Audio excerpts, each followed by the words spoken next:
Assalamualaikum warahmatullahi wabarakatuh. Kepada saudara Lun Bandung, kaum muslimin dan muslimat, baik yang di Aceh maupun yang di luar Aceh, nyo kamu puga sebuah video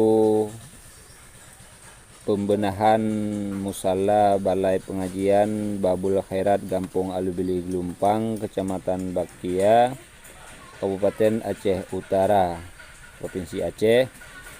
Dalam halnya kamu informasi, kamu mengharapkan sedikit iuran tangan, kemudahan rezeki dalam bentuk sedekah, wakaf dan lain sebagainya. Kamu di sini sangat mengharapkan bantuan dan dukungan daripada tungku-tungku Umi saudara kamu Bandung.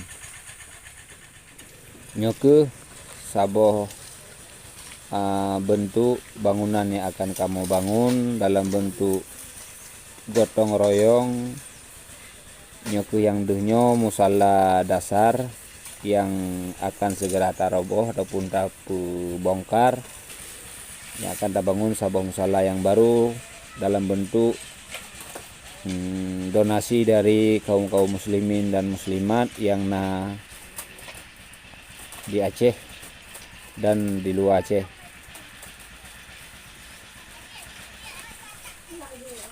Kamu selaku panitia pembangunan ataupun pemuda sebagai panitia mengharapkan support, doa, dukungan dalam bentuk lisan atau material. Di sini kamu sangat mengharapkan baju-baju sapo dari kaum mak dan kaum ayah Bandung.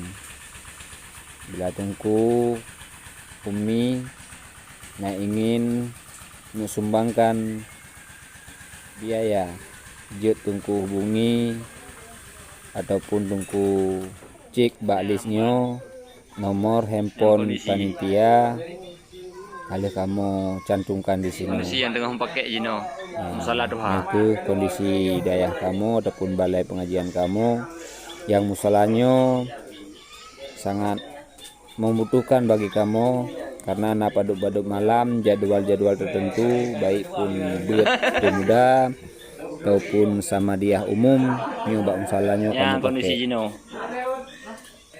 Mudah-mudahan dia tuh segala dukungan tungku Umi bujit ke bentuk kelancaran dan proses cepat pembangunan musala yang baru.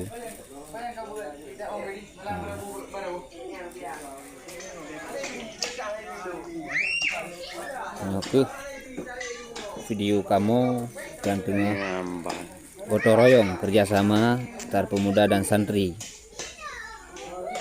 serta masyarakat. Mohon bantuan seala kadar mungkin. Sekian, assalamualaikum warahmatullahi wabarakatuh.